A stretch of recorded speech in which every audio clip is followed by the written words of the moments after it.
quarter, the president's salary went toward the restoration of 2 projects at a national battlefield.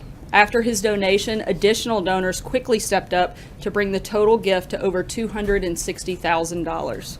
In this quarter, the president will be donating his salary to the Department of Education. And with that, I would like to bring up Secretary DeVos to tell you about what the department will be doing with the president's money to help equip the boys and girls who will be the leaders of tomorrow. Secretary DeVos, it's my pleasure on behalf of the President of the United States to present a check for $100,000 to the Department of Education. Thank you very much, Madam Secretary. Well, thank you so much, Sarah. I want to start by saying how grateful I am to the President for this generous gift. The President is committed to our nation's students and to reforming education in America so that every child, no matter their zip code, has access to a high-quality education. He and I have had many conversations about how best to put students' needs first and ensure we are setting them up for a lifetime of success. There's much work to be done, but we are certainly on the right track thanks to the President's leadership. Just yesterday, Ivanka Trump and I hosted a summer reading event at the Smithsonian's National Museum of American History, where the focus was on getting young girls, aged 6 to 10, excited about learning science, technology, engineering, and math. It was fun to see their eyes light up as they got to explore, create, and experiment in a collaborative environment. Today's and tomorrow's economy requires students prepared for STEM careers.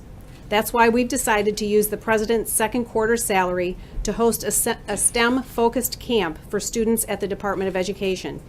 We want to encourage as many children as possible to explore STEM fields in the hope that many develop a passion for these fields. We look forward to this exciting endeavor, and I thank President Trump again for this generous gift. Thanks. Thank you, Secretary DeVos. Thank you for coming. Thank you, Secretary DeVos. Thank you for coming and being here for that today. Now, I know Anthony's probably a little bit disappointed that he's not up here today, but since he did some TV this morning, he was able to go ahead and get his hair and makeup done, so I think he'll be okay.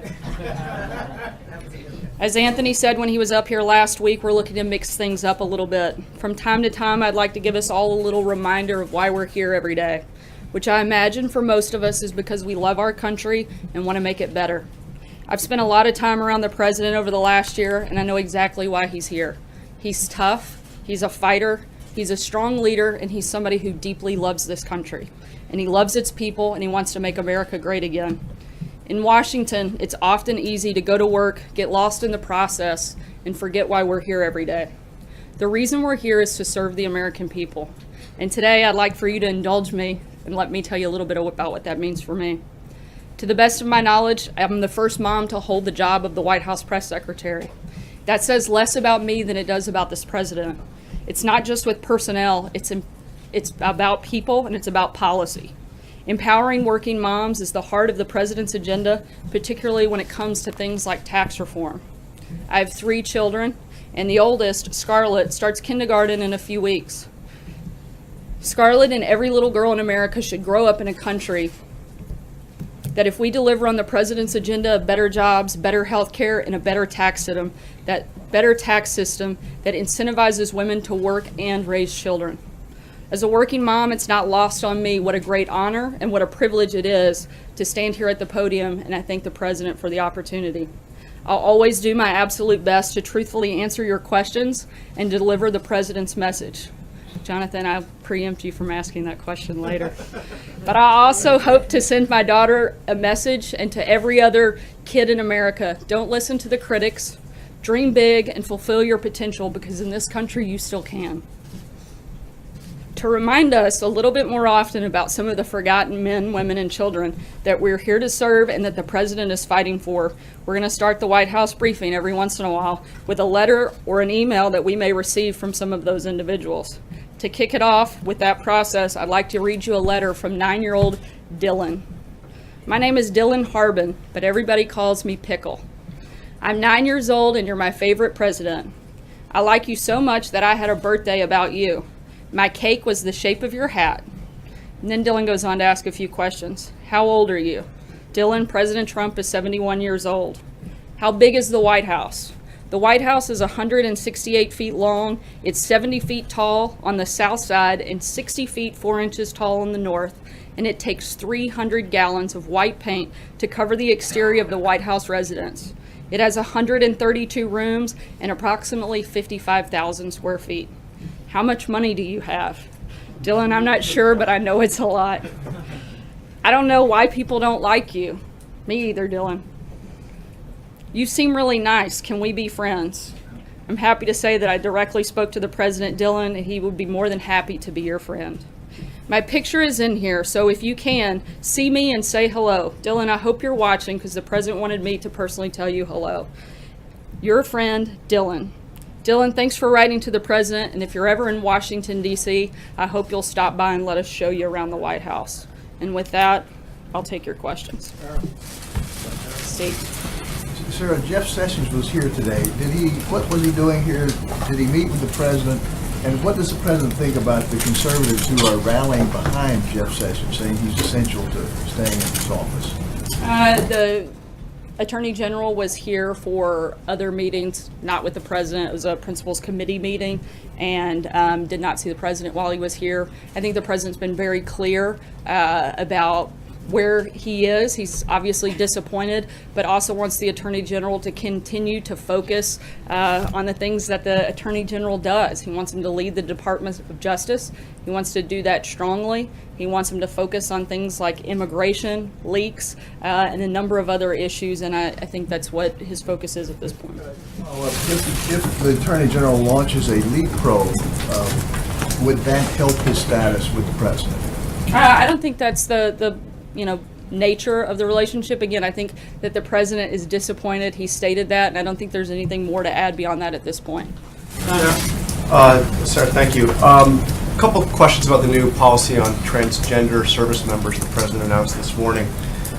First, what happens to transgender service members now? Are they immediately thrown out of the military? That's something that the Department of Defense and the White House will have to work together as implementation takes place and is done so lawfully. So it's possible, because I see that, the President was pretty clear in his tweet that transgender individuals, he will not accept or allow a transgender individual to serve in any capacity. So does that mean that those that are now in theater, that are now deployed to Afghanistan, for example, will have to be immediately sent home and Again, discharged? the implementation policy is going to be something that the White House and the Department of Defense have to work together to lawfully determine. And I would imagine the Department of Defense will be the lead on that and keep you posted as that takes place. Why did he decide to do this, given that during the campaign he had declared that he would protect the rights of transgender individuals? He said he would be better on this issue than Hillary Clinton, and now he's turned the clock back on this issue regarding the military. The President has a lot of support for all Americans and certainly wants to protect all Americans at all times. The President's expressed concern since this Obama policy came into effect, but he's also voiced that this is a very expensive and disruptive policy, and based on consultation that he's had with his national security team, came to the conclusion that it erodes military readiness and unit cohesion, and made the decision based on that. Kevin. Thank you, Sarah. If I could follow up on what Jonathan just said, that the President actually tweeted, "Thank you to the LGBT community. I will fight for you while Hillary brings in more people that will threaten your freedoms and beliefs." And so I'm wondering, you said the policy, the President in general wants to protect all Americans. Does this shift in policy protect transgender Americans, and what is the message that he is attempting to send to them by making this shift in policy? And if I could follow on healthcare. Let me answer that first Sure, question, sure. and then we'll come back to healthcare. On that, the decision is based on a military decision. It's not meant to be anything more than that, and it's simply about, obviously, it's a very difficult decision. It's not a simple one, but the President feels that it's the best one for the military. Okay, on healthcare then, if I could follow really quickly, can you repeal and replace the Affordable Care Act and still protect Medicaid funding? We're talking about the most dependent among us, and the need for Medicaid is great, and that seems to be a major concern among some lawmakers, including Alaska Senator Lisa Murkowski. So I'm wondering, from the President's perspective, if congressional lawmakers do send him a repeal that does not protect Medicaid funding. Is that something he would still support? And what is he doing to try to protect Medicaid as it is now? The president's been clear that he wants to protect those that are part of that program, but also very focused on repealing and replacing. We're working through that process. Excited about the progress that was made yesterday, and we're going to continue pushing forward until we get a new and better healthcare plan. Francesca? Thank you, Sarah. One short thing and then questions. Can you provide us with a copy of the letter that you read? Maybe even hold it up or just show a copy to us? I'll be happy to. That would be wonderful. Knock out Dylan's name, last name. Yes, Be thank happy you. to provide it to you. But back on Attorney General Jeff Sessions, you said that he didn't meet with the president when he was at the White House this week. Has he spoken to the president this week? Do you know when the last time the two of them spoke was? I don't believe they've spoken this week. I'm not sure on the time frame. And then another follow-up on Jeff Sessions. You said Always that you said that the president has been very clear about his position on Jeff Sessions. And yesterday the president said that he wasn't leaving him to, quote, twist in the wind. But he continued to tweet about him this morning. If he is so frustrated and so disappointed in him, why doesn't he just ask him to resign or fire him? Why does he continue to just tweet about him instead? Look, you can be disappointed in someone, but still want them to continue to do their job, and that's where they are. Continue in that job? I think that I made clear last week, if there comes a point he doesn't, he'll make that decision. Like, Thank you. Let me have you please clarify, if you can, some comments that the president made in the Wall Street Journal interview yesterday about tax reform. He said, and I quote here, "The truth is the people I care most about are the middle-income people in this country who have gotten, as he says, screwed. And if there's upward revision, it's going to be on high-income people." On that upward revision part, what exactly was the president talking about? Is it a revision from his plan on the personal side at 35%, or is it revising it up from the current tax code? Yeah, when we get ready to walk through the full details of the plan, I'm happy to do that at that time. But right now, we're focused on the three big priorities of the tax reform: a simple, fair tax code, middle-class relief, and creating jobs. That's where we are right now. We're continuing to work through that process, and we'll make announcements as we have Let me specifics. just ask you then a more general question on that. Does the president believe that the wealthiest Americans deserve a tax cut? I think the president is looking and prioritizing middle-class tax relief. He's made no secret about that. That's one of the biggest priorities of the three things that he's focused on when it comes to tax reform. Jordan? Thanks, Sarah. Two questions for you. First, the president has had almost 24 hours to review the Russia sanctions legislation. Has he decided if he's going to sign that?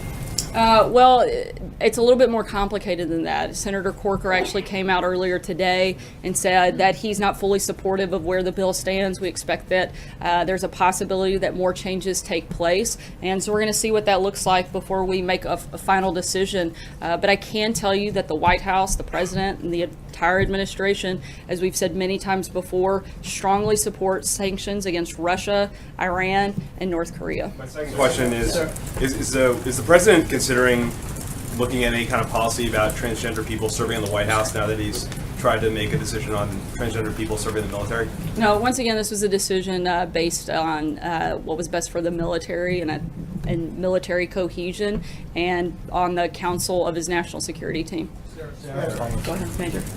So the impression we get at the Pentagon is they were a little bit flat-footed by the president's tweets. And as I understand it, this was and has been for the last couple of weeks a conversation here, specifically about TRICARE coverage for transgender procedures, and it suddenly evolved for the president to then go on Twitter to announce this ban. And as you already told us, the White House and the Pentagon are going to have to lawfully implement that. Typically, when you have an announcement of this magnitude, all of that work has been done at the procedural level between the bureaucracy of the Pentagon and the White House. Why wasn't any of that work done, and why was the Pentagon caught so surprised this morning by the president's tweets on them? As I said before, that the president's national security team was part of this consultation. You mentioned yourself that there have been ongoing conversations. When This one particular smaller the president issue, made not a the whole ban. Right. When the president made the decision yesterday, the Secretary of Defense was immediately informed, as were the rest of the national security team that had been part of this ongoing conversation. But you can't answer the question of what's going to happen to transgenders who are in the military now. Shouldn't you have been able to answer that basic question with Look, a policy of this magnitude? Look, I think sometimes you have to make decisions, and once he made a decision, he didn't feel it was necessary to hold that decision, and they're going to work together with the Department of Defense to lawfully implement it. Thing on Sessions, just because this is the baseline question. You said earlier the president was frustrated. Is that frustration now in the past? And does he fully have confidence in the Attorney General to carry out his duties from this day forward? The president wants the Attorney General to focus on his duties as Attorney General, and I think we've both spoken about that pretty extensively, and I don't have anything else to add. Peter? As you just announced, the president's donating a second quarter salary of $100,000 to the Department of Education, so clearly he must care about education. Why then is he calling for $9.2 billion in spending cuts to the Department of Education in the next budget? Look, I think that oftentimes you have a lot of duplicative efforts, and they want to streamline the process.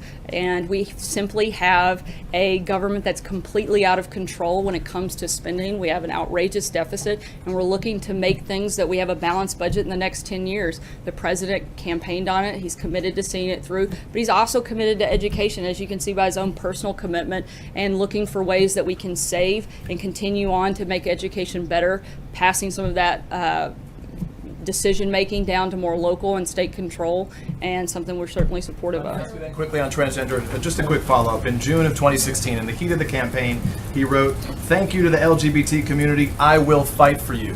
Did the president today just betray his commitment to the transgender community? No, as I answered before, this was a decision about military readiness, and I've already answered even to that specific tweet. You say to the transgender community that he is still committed to fight for them, and how is this not fighting for them today? I think the president has made very clear he's committed to fighting for all Americans. All Americans? No. Sarah, Go ahead. Sarah, thank you very much, Sarah. Was this decision on transgender in the military made to put pressure on Democrats running in 2018, particularly Democrats running in socially conservative districts like in Ohio, Michigan, and Wisconsin? Not that I'm aware of. Just to follow up on that, what is the timeline for when guidance will be delivered to the Pentagon and how the president's decision should be implemented? We'll let you know when we have an announcement. Peter? Sarah, the president said this morning, or tweeted this morning, asking why the Attorney General has not fired Andrew McCabe as acting FBI director. Why hasn't the president fired Andrew McCabe as acting FBI director? The president's made an incredible nominee in Chris Wray, and he's looking forward to getting him confirmed and taking over the FBI. I think he needs to fire. Why should Attorney General Sessions fire him? Again, he's made a choice to lead that agency, and we're looking forward to getting him confirmed soon. April? Sarah, two questions. One, following up on Major with TRICARE and the transgender community. There's been a concern from the transgender community before President Trump became President Trump that if Obamacare changed to Trumpcare, they were wondering if they were able to get the procedures to help them complete their phases of becoming the other sex or the other gender. What do you say to those people who are seeing this now with this ban in the military? What do you say to Transgender America who wants to continue with the change? Maybe some who already had part of the change and want to do the change and are scared because of what's happening now, not for certain. What do you say to Transgender America? As I've said before, and I'll try to make this clear, this was a military decision. This was about military readiness. This was about unit cohesion. This was about resources within the military and nothing more. Guys, I really don't have anything else to add on that topic. As I do, I'll keep you posted. But if those are the only questions we have, I'm going to call it a day, but if we have questions on other topics, I'll be happy to take it. Sarah, wait a minute, Sarah, I'm sorry, Sarah, I wanted to finish. Everyone had a second question. I'm sorry, Sarah. On the morale of the cabinet, Anthony Scaramucci this morning on New Day said that the cabinet secretaries need to have tough skin. How is the president working with the cabinet secretaries right now? How does he build their morale after all of this with Sessions and we're hearing things that are coming out of state about Rex Tillerson? How is the president working on their morale? I think the same way he works with all of us. He empowers us to do our jobs. And I don't think it matters whether you're a cabinet secretary or a low-level staffer. We're here to do a job. He's asked us to do it, and he expects us to get it done. And I've spent a good bit of time with quite a few cabinet secretaries over the last couple of days, and morale is high. Stephen. One more point about transgender service members, not here in this country, but overseas. And there are 18 countries where transgender service members are allowed to serve openly. The UK is one, Australia is another, Israel is a third. The president in his tweet this morning referred to disruptions. What does he mean? And is he concerned that there are disruptions in our allies' militaries in Australia and the UK and Israel? And should we worry about that from a military standpoint? As I said earlier, this decision was made after extensive discussions with his national security team, and the president decided it was in the best interest of the military to end this Obama policy. I can't speak to anything about another country. Pretty focused on making sure we get good things happening here. Zeke. First off, you were talking earlier about what the president wishes Attorney General Sessions to be doing in his job right now. Why hasn't the president picked up the phone or invited him over when he was into the Oval Office when he was in the building? Does the president have any intention of speaking with the Attorney General this week? I'll keep you posted if he does. John? Sorry, second question on the transgender service member issue. You mentioned this is the president reached this decision to improve or maintain unit cohesion. How does it maintain or improve unit cohesion to leave thousands of service members, some who may be overseas, serving in units overseas, in the dark about their status within the military? Once again, this was a decision made after the consultation with his national security team and decided the best decision. Alex. I want to ask you about a tweet the president had on Sunday. He said, "It's very sad that Republicans, even some that were carried over the line on my back, do very little to protect their president." Which Republicans is the president talking about, and what would he like to see from them? What sort of protecting? I'm not going to call out any senators by name up here today, but I think the president is very committed to a robust agenda and changing America for the better. And the Republicans have both the House and Senate. He's hoping they'll join him in pushing forward a lot of the policies that most of those people campaigned on, like repealing and replacing Obamacare. I think that's a perfect example of Republicans needing to step up to commitments that they made during the campaign and since being elected and get those things done. Guys, I hate to cut it short. The president's got an event, as I know you can all hear by all of